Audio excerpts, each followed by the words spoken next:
اخلاقیات کا پہلا اصول ہوتا ہے کہ کوئی بھی گفتگو اس گمان سے خالی نہ ہو کہ اگلا بندہ صحیح اور میں غلط ہوں. She used to say کہ ساحل, my son, no, never in your life can you possibly assume that you have gotten all of it.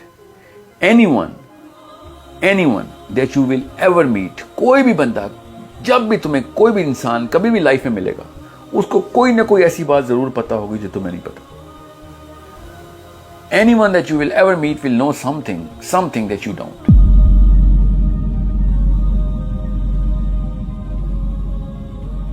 ایک سوال آیا ہے کہ کیا وجہ ہے کہ ہم دیکھتے ہیں کہ اس دور میں کوئی کسی بھی ٹاپک پہ کوئی ڈیبیٹ ہوتی ہے تو ٹالرنس لیول نہیں ہے, اگلے کے اوپینین کی ایکسیپٹنس نہیں ہے,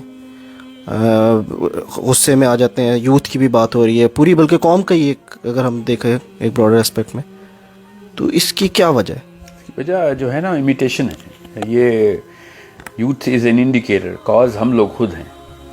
جو یوتھ ہے وہ جب گھر پہ ہر وقت ٹاک شوز اور ڈبیٹس آف دوز پیپل وہ ناٹ ایون کوالیفائڈ, نا اہل قسم کے لوگ جن کو بات کرنے کی تمیز نہیں ہے, ان کو ہم نے لیڈرشپ کے رولز میں رکھ کے ٹی وی پہ بٹھایا ہوا ہے. نہ صرف سیاستدان نہیں, صرف یہ جو ٹی وی کے بھی جو پروفیشنلز ہیں ان کو بھی کوئی بات کرنے کی تمیز نہیں. تو اس طرح کی ایٹماسفیئر سے امیٹیشن شروع ہو جاتی ہے. ہمارا جو کیمیکل ہے سیروٹونن کا, وہ کرتا ہی میمکری ہے. جب آپ دیکھتا ہے کہ ہر وقت کوئی بندہ سیلیبریٹ کیا جا رہا ہے تو وہ اسی کو میمک کرتا ہے پھر. تو یہ ایک لیڈرشپ کی جو اسپیشلی پولیٹیکل ریلم ہے, اس کی سب سے زیادہ بڑی ذمہ داری ہوتی ہے کہ قوم کے اخلاقی فیبرک کو کس طریقے سے وہ بن رہا ہے. تو وہ تو انہوں نے تباہی کیا ہوا ہے. ایک بندہ آ کے دوسرے کو ثابت کرتا ہے کہ وہ کس لیول کا ذلیل آدمی, اور دوسرا پہلے والے کو ذلیل ثابت کر رہا ہوتا ہے. تو اس طریقے سے ایسے ہی ہوگا. پھر ہمارے ریلیجیس ریلمز کے اندر برداشت کا مادہ نہیں رہا, تو وہ پھر انہوں نے بھی یہی کیا. جو دنیا کا سب سے زیادہ حلم سکھانے والی کتاب تھی قرآن, اس کے ڈیبیٹر جب آپس میں اس طریقے سے بات کریں, آپ کبھی دیکھیں یوٹیوب پہ مناظرے کا ٹیمپریچر کیا ہوتا ہے. تو بس گولیاں نہیں چلتی, باقی سب کچھ تو چل رہا ہوتا ہے. گالیاں تو چلتی ہیں, گولیاں نہیں بھی چلتی, تو کئی جگہ تو گولیاں بھی چلتی ہوں گی, وہ اس کی ویڈیو نہیں آتی. اور اگر گولیاں نہیں بھی چلتی تو بعد میں چلی جاتی ہیں, کہیں بعد میں مار دیا جاتا ہے بندے کو. سو جب اس طرح کے ایڈلٹس ہوں گے تو اسی طرح کے یوتھ ہوں گے. سو بچوں کو, جن لوگوں کو ہلکا سا بھی شعور ہے اس بارے میں, بچوں کو اپنے اپوزنگ پرسپیکٹیوز کو ڈھونڈنے کی ٹریننگ دینی پڑتی ہے. اس کو کرٹیکل تھنکنگ کہتے ہیں کہ میرا ایک نظریہ ہے, اس کے علاوہ جو دوسرا نظریہ جو اس کو اپوز کرتا ہے, اس تک ایک انسانی دماغ کیسے پہنچ جاتا ہے. یہ تو ایک سورس آف ایکسائٹمنٹ اور خوشی کا عنصر ہونا چاہیے کہ میں سیکھنا ہے, میں نے اگر سیکھنے کے لیے آیا ہوں دنیا میں. سو لرنرز ایٹیٹیوڈ کہتے ہیں, یہ ماں باپ ڈیولپ کرتے ہیں. لرنرز ایٹیٹیوڈ یہ ہوتا ہے کہ بے شک 90 سال کا ایک بندہ ڈیبیٹ کر رہا ہے, in the last years of his life he still get so excited کہ کوئی نیا پرسپیکٹیو مل گیا مجھے, کسی اور طریقے سے سوچ کے اس نے مجھے بتا دیا کہ میں اور بھی سیکھ سکتا ہوں. سو ایک لرنرز ایٹیٹیوڈ ہوتا ہے جو ماں باپ نے بچوں کے اندر ڈالنا ہوتا ہے. یہ ہمارا کام ہوتا ہے. سب سے پہلے ہم نے بچے کو اسٹوڈنٹ بنانا ہے. انبیاء کے علاوہ دنیا کی ساری قوم اسٹوڈنٹس ہے. جتنی مرضی عمر ہے, جتنا مرضی تجربہ, جتنی مرضی کتابیں, عالم بن گئے ہیں, اگر آپ نبی نہیں ہیں تو آپ اسٹوڈنٹ ہیں. اور نبی اللہ کا اسٹوڈنٹ ہوتا ہے ڈائریکٹلی. اور ہم سب کے سب لوگ ایک اسپیسیفک لرنرز سفیر کے اندر رہتے ہیں ساری عمر. سو جس بندے نے سمجھ لیا کہ اس تک علم پورا آ گیا, اللہ تعالیٰ نے سب سے بڑی وعید اس کو سنائی, کیونکہ وہ کبر ہوتا ہے, وہ متکبر ہو گیا کہ مجھے سب کچھ پتہ چل گیا. سو یہ بے حد ضروری ہے, یہ ہمارا دینی فریضہ بھی ہے کہ یہ کبر, جو ایروگنس ہے نا, یہ مت ڈالیں. اور یہ ایروگنس ہی ہوتی ہے جس کی بیس کے اوپر آپس میں برداشت ختم ہو جاتی ہے کہ میرے پرسپیکٹیو کے علاوہ دوسرے پرسپیکٹیو کو میں نے سننا ہی نہیں. اخلاقیات کا پہلا اصول ہوتا ہے کہ کوئی بھی گفتگو اس گمان سے خالی نہ ہو کہ اگلا بندہ صحیح اور میں غلط ہوں. یقیناً آپ کے پاس کیس ہے, لاجک ہے, پروو کریں, مگر یہ گمان آپ کے اندر ہر وقت رہے. یہ آپ کی ہیوملٹی کا تقاضا ہے, انسان ہونے کا تقاضا ہے کہ آپ بھی غلط ہو سکتے ہیں. اور اگلا بندہ جتنا مرضی کمزور ہے, جتنا مرضی ان پڑھ ہے, جتنا مرضی آپ نے پچھاڑ دیا اس کو, کیا پتا وہ صحیح ہو. ہر وقت یہ والا جو بلب ہے نا, یہ آن رہنا چاہیے. یہ خانہ خالی رہنا چاہیے دماغ کا کہ اس کے اندر کہیں خود پسندی, نارسسزم یا کانفرمیشن بائس کہتے ہیں سائیکالوجی میں, اس لیول کی کانفرمیشن بائس نہ ہو کہ اپنے نظریے کے خلاف کسی بھی بات کو میں یہ سمجھوں کہ یہ ابو جہل نے سارے کے سارے. سو اس کی ٹریننگ کرنی پڑتی ہے, اور وہ صرف ماں باپ اپنے عمل کے تھرو, اس اساتذہ اپنے عمل کے تھرو ٹریننگ کر سکتے ہیں, کیونکہ اس کو سائیکالوجی میں امیٹیشن اور میمکری کہتے ہیں. وہ میمکری ہی کا ثبوت ہے کہ جو آپ, اور میمکری کس کی جاتی ہے؟ میمکری اس کی جاتی ہے جس کو ہم اپنا الفا سمجھتے ہیں. سو اس کا مطلب ہے کہ آپ جس بندے کو میمک کرتے ہیں آپ اس کو غلط نہیں سمجھ سکتے, اس کو امیٹیٹ کرتے ہوئے آپ پھر بندوق نکال لیتے ہیں بات کرتے وقت. تو یہ ہے ایروگنس, ورنہ یہ ایروگنس نہ ہوتی. اگر میں دو الگ الگ بندوں کو سنتا ہوں, فار ایگزامپل میں ایک فلسطین اسرائیل کے کیس کے اوپر نوم چومسکی کی ڈیبیٹ سن رہا ہوں, یا فنکلسٹین کی سن رہا ہوں. سو مجھے پسند بہت ہیں لوگ, مگر جیسے ہی میں اس کا اپوزنگ نظریہ دیکھتا ہوں تو اگر میں سمجھتا ہوں کہ نہیں اگلا بندہ جاہل ہے کیونکہ اس نے چومسکی کو غلط کہہ دیا, تو میں ایک ایروگینٹ ہو رہا ہوں. یا پھر میں اپنی ڈیبیٹ کرتے وقت چومسکی کا آرگیومنٹ یوز کر رہا ہوں اور میں سمجھ رہا ہوں اگلے بندہ بالکل جاہل ہے, تو میں ایروگینٹ ہوں بیکاز میں نے اس کو کل علم سمجھ کے, اس کی بات کو کل علم سمجھ کے اپنے اندر سمایا ہوا ہے اس وقت. سو جسٹ لائک دیٹ, کسی بھی عالم کا, آپ کوئی کسی بھی ٹیچر کا, کسی بھی بزرگ کا آپ نظریہ آگے لے کے جائیں, جب تک آیت یا حدیث نہیں ہے تب تک آپ کے پاس جرت کیسے آ رہی ہے؟ اور اگر حدیث بھی ہے تو اس کی تطبیق کیا ہے, اس کو کس طریقے سے استعمال کیا ہے صحابہ کرام نے, اور اگر وہ اس وقت کیا ہے تو ابھی کے وہ موقع پہ صحابی نے کیسے استعمال کرنا تھا. There is so much that you have to learn, unless you know all of that you can't just start being arrogant. اگر یہی بات ہے کہ دوسرا بندہ ایک ہی جو ہے نا وہ آرگیومنٹ ٹھیک ہے دنیا میں, تو پھر صرف ایک یا ایک گروپ ٹھیک ہے, باقی سارے کے سارے جہنمی ہیں. یہ کہنا چاہ رہے ہیں ہم اصل میں, اگر ہم نے اس فلسفے کو نہ پوری طرح ایکسیپٹ کیا کہ ہر انسان کے اندر غلطی کی گنجائش ہوتی ہے, اور یہی خوبصورتی ہے انسان کی ترقی و تجدید کی, اپنے اپنے نظریات کو وہ اپنے عمر کے ساتھ, تجربے کے ساتھ, لوگوں سے بات کرنے کے ساتھ ساتھ بڑھا اور بہتر کر رہا اور نکھار رہا ہوتا ہے. یہ بہت ضروری ہے کہ اپنے بچوں کو سب سے پہلے یہ بتائیں کہ ہم بھی غلط ہو سکتے ہیں. ایز اے فادر میں بھی غلط ہو سکتا ہوں, میں آپ کے ساتھ ہی سیکھ رہا ہوں. جب وہ اپنے باپ کو یہ والی ایٹیٹیوڈ میں دیکھے گا, کیونکہ باپ ہر بیٹے کا اور ماں باپ اپنے بیٹیوں اور بیٹوں کے ہیروز ہوتے ہیں, وہ ان کو امیٹیٹ کرتے ہیں.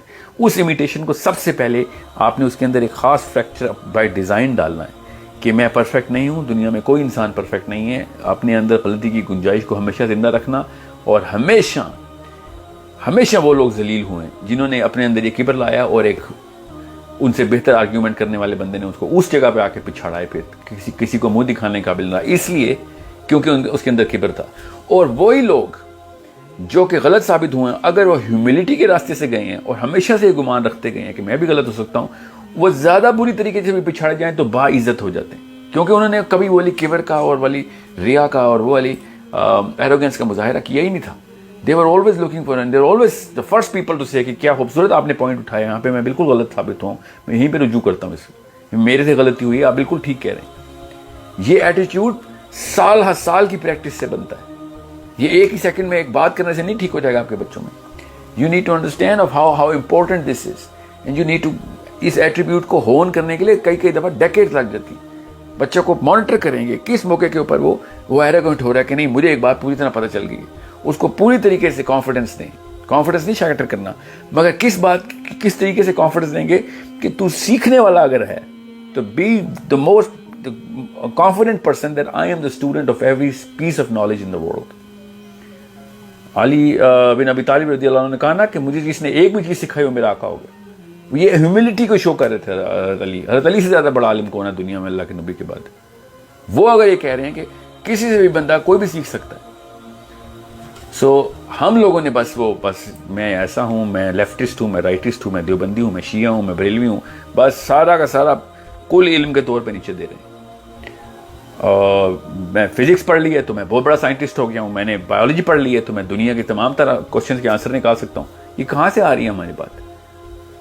دیر are so many things that we should understand that no human being was given all of the knowledge of all of the universe. اللہ تعالیٰ نے مختص کر دی ہے کہ بس جتنا ریلیونٹ ہے وہ آپ کو اتنا دے رہا ہوں. کل علم صرف اللہ, اور جتنی ریلیونس نالج تھی وہ صرف انبیاء کو ملی بس. اس کے بعد ہر بندہ صرف اور صرف ایک خالی پیالہ لے کے پھر رہا ہے کہ مجھے علم ڈال دیا جائے. سو جب بھی ڈیبیٹ میں جائیں, those empty buckets should be the backpacks of your children. They should be going in with a smile کہ پتہ نہیں کون سا نیا آرگیومنٹ مل جائے گا مجھے آج, میں کل سے بہتر ہو جاؤں گا آج. مگر ہم وہ ڈوپامین ایڈکشن دے دی ہوئی ہے کہ میں آپ تب سے کل سے آج تب بہتر ہوگا جب کسی کو تم ذبح کر کے آؤ گے, کسی کو پچھاڑ کے آؤ گے. یہ کس قسم کا فلسفہ ہے؟ یہ تو انسانیت کے خلاف فلسفہ ہے. سو پراپر ہوم ورک کے ساتھ بچوں کے اندر یہ پراپر اس چیز کو باقاعدہ سزا کے طور پہ ٹریٹ کریں جب بچہ اس طرح کی حرکت کرے, اور اس بچے کو پوری طرح موٹیویٹ کریں کہ جب بچہ سیکھنے والے ایٹیٹیوڈ میں آئے اور کہے کہ ہاں یہاں پہ تو میں غلط ہوں, یہ دیکھیں مجھے کس طریقے سے آرگومنٹ ملا آج, میری تو لائف کا نظریہ ہی بدل دیا اس چھوٹے سے بچے نے یا پھر بڑے نے یا جس نے بھی. تو دس از ہاؤ وی ایکچولی. میری ایک جو استانی تھی بچپن میں, وہ مجھے کہتی تھی, یہاں پہ میں وہ بات ضرور بتاؤں, اور میں بھی ایروگینٹ قسم کا ہی بچہ تھا تبھی کہتی ہوں گی. شی یوز ٹو سے کہ Sahil my son, no never in your life can you possibly assume that you have gotten all of it. anyone that you will ever meet, کوئی بھی بندہ, جب بھی تمہیں کوئی بھی انسان کبھی بھی لائف میں ملے گا, اس کو کوئی نہ کوئی ایسی بات ضرور پتا ہوگی جو تمہیں نہیں پتا. anyone that you will ever meet will know something that you don't. so یہ مت سوچ لینا کبھی بھی کہ تم دنیا میں بس ہر بندے کو ملو گے تو بس اس کی لائف بنا دیا کرو گے. ہر بندہ ہر بندے کے ساتھ کسی نہ کسی اینگل کے اوپر ٹیچر اسٹوڈنٹ کی ریلیشن شپ میں ہوتا ہے. میرے اپنے تمام اسٹوڈنٹس بھی میرے ساتھ میرے ٹیچرز کے طور پہ مجھے ملتے ہیں, بیکاز کل وہ بچوں کی ہم کریٹیکل تھنکنگ کلاس کرا رہے تھے, 11 سال کے بچے نے ایک ایسا اینگل دیا اورائنز بیلٹ کا, ہم وہ پیرامڈس کی ڈسکشن کر رہے تھے, 11 سال کے بچے نے, کہ میں نے بڑے بڑے اسکالرس کو وہ اینگل بولتے ہوئے دیکھا ہے, آنکھیں چمک اٹھی میری کہ 11 سال کا بچہ اگر کتنے سال کی اس کی ریسرچ ہوگی, اس کے بعد اگر وہ پیرامڈس کو اس اینگل سے دیکھ رہا ہے تو اللہ تعالیٰ نے کیسے کیسے پورٹلز کھولے ہوئے انسانوں کے دماغ میں, کہاں سے کون سی بات اور سوچ بن کے چلی جاتی. سو اگر آپ کو پتہ چل جائے کہ سوچ کا جو ہیرے کی کان ہے نا ہمارے ان کانوں کے بیچ میں ہیرے کی کان, اس کے اندر سوچ بنتی کیسے ہے, تو آپ کو پتہ چلے گا کہ کسی بھی انسان کو آپ انڈر ایسٹیمیٹ نہیں کر سکتے. کسی بھی انسان کے اندر ایسا سوچ کا الگوریدم بن سکتا ہے کہ جو کہ دنیا کے سب سے بڑے پرابلمس کو سالو کر سکتا ہے, چاہے وہ جتنا مرضی جاہل ہی کیوں نہ ہو. سوچ کے الگوریدم جو ہے نا وہ الگ الگ بلینز اور ٹریلینز کے فیکٹر سے ایک سوچ بنتی ہے. وہ جو سیکوینس اور کمبینیشن سے وہ سوچ بنتی ہے, وہ سوچ کسی بھی بندے کے لیے مشعل راہ ہو سکتی ہے. We never know that. So never underestimate the power of perspective, that this perspective, that if you are here to learn, then everyone is your teacher and you're going to grow faster than anyone else in the planet. But if you are here to teach, تو پھر دنیا میں کوئی بندہ آپ کو کچھ نہیں سکھا رہا اور آپ کا جو سیکھنے کا عمل ہے وہ ختم ہو گیا. اگین علی بن ابی طالب کی میں آپ کو کوٹیشن بتاؤں کہ he said that the real learning is when you are teaching. To teach is to learn. اصل میں سیکھنا پڑھانا ہے, کسی کو سکھانا ہی سب سے بڑا سیکھنا ہے. کہ جب آپ سکھانے جاتے ہیں تب آپ دیکھتے ہیں کہ کس طریقے سے انسانی دماغ جو ہے نا اس کا کیا مطلب لیتا ہے, اور وہ دوسرے اینگل سے آپ کو جب اس کا رپلائی اور رسپانس کرتا ہے تو آپ کو پتہ چلتا ہے کہ نظریات کی جو دنیا ہے نا وہ کتنی بڑی کائنات ہے ایک. سو دس از سم تھنگ وچ آئی کی ناٹ ایمفسائز مور. میرے پاس تو الفاظ بھی نہیں تھے کہ جس لیول کے اوپر یہ تکلیف کا ہم سامنا کر رہے ہیں. تو اسی لیے اور سب سے بڑا نقصان کیا ہے جو ہم سب دیکھ رہے ہیں کہ جب ایک قوم میں برداشت کا مادہ ختم اور غصے کا اظہار زیادہ ہو جائے تو کام کی بات جس کو آتی ہے وہ بھی روک دیتا ہے کہ یہاں پہ بات کروں گا تو گالی گلوچ شروع ہو جائے گا یا لوگ برا مان لیں گے یا اناد یا کینہ آ جائے گا دلوں میں, وہ پھر بات ہی نہیں کرتے اور علم وہاں پہ رک جاتا ہے, پھر پوری قوم کا علم رک جاتا ہے. جب جہلا غصے کا اظہار کریں تو علماء علم کا اظہار نہیں کر سکتے. So this is how big of a problem this has become, and this is why we should prepare open-minded students rather than scholars who think that they know everything.